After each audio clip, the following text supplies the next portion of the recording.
Hello mga kaibigan, nandito po tayo ngayon sa Nueva Ecija, Ilocos Norte upang sa ganon tunghayan natin ang Lantern Parade 2019.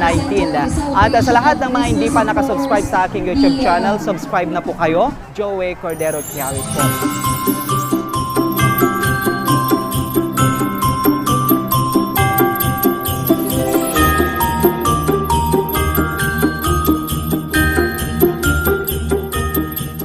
Sa mga kababayan namin, lalong-lalo na yung mga bata, enjoy the holidays and thank you for joining always the activities of our town, especially this holidays. Kahit na simple lang po, pinapakita namin yung pagkakaisa, kasayahan namin dito sa bayan namin.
Really means a lot to me and sincerely seryoso ako agyaman kami unay ni Mayura di kita po masanggunyan di Excelsior City Munisipyo agyaman kami di kang kanayon nga pinangsuporta at yaman nga aktibidad kasabi ko na we as one kunana di ASEAN may satay di Nueva Ecija may sa tayo na mga bag ken agkay-kaysa ken nagragragsak. Merry Christmas and a Happy New Year.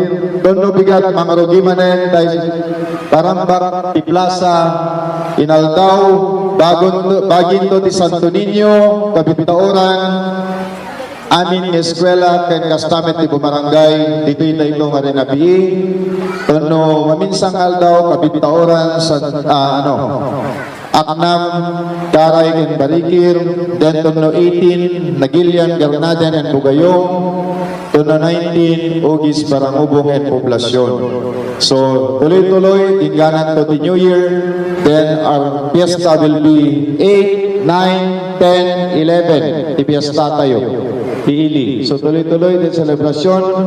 Thank you, ti Anusyo. Thank you again for the effort. Thank you, ti Anusyo, nga nagabot Barangubong, Ugis, Balakbakan tayo Manidapo, Bugayong, Garnaden, Nagilian, nga nakatado, then Kastamet, iti Santo Niño. Santo Niño, kapandigat ko mga kapitan. Santo Niño, ang ngayon. Kita nyo, dadadyan o nos.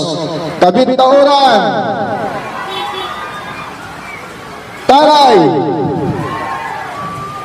Aknam, nasina-sina ngayon, Barikir, Poblasyon, okay, Ulitek, Barangubong, Nagawitan, Ugis, Bugayong, Senior citizen kami ni Kapitan Yus. Garnaden, Nagilian. Manen, Merry Christmas and Happy New Year to all of you. Thank you. Nueva Era Ilocos Norte, Cagayan Karabsat, ket maysa nga cleanest and greenest municipality iti probinsya nga Ilocos Norte. Isod gapuna nga rayto nga tawen Cagayan Karabsat ket ipakita da dagiti indigenous material sa karagiti lantern tapno di kasta ket deti ti maysa nga balin nga modelo karagiti na dumaduma nga ili iti probinsya nga Ilocos Norte.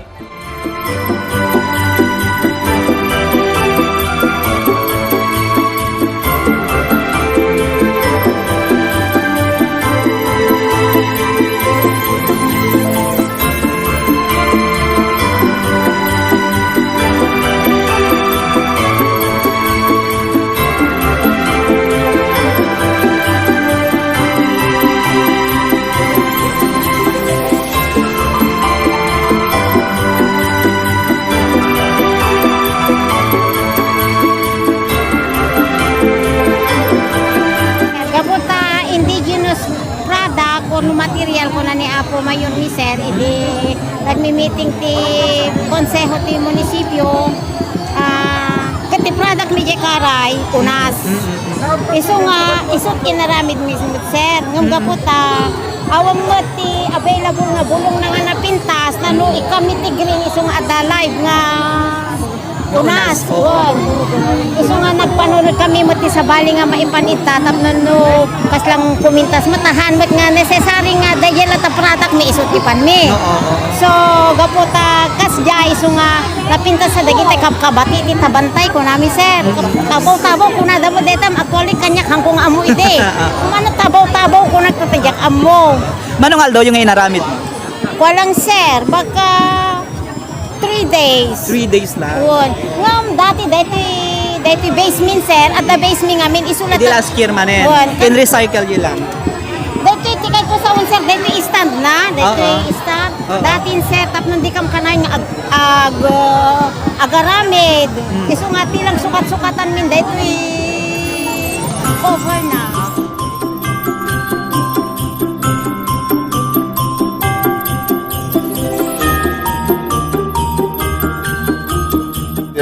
Ito yung 5th year na ng Lantern Parade namin wherein lahat ng barangay ay sumasali at mga schools naman instead na lantern Christmas tree naman daw yung pinapresent ngayon ng mga different schools na elementary at high school natin.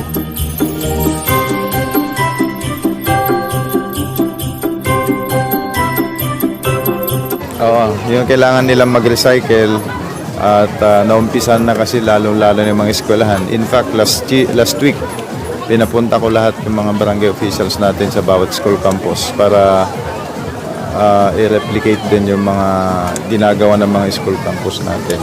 Kasi kaya sila nagkakaroon ng fund dahil sa recycling activities ng school, may napupunta sa school canteen fund nila.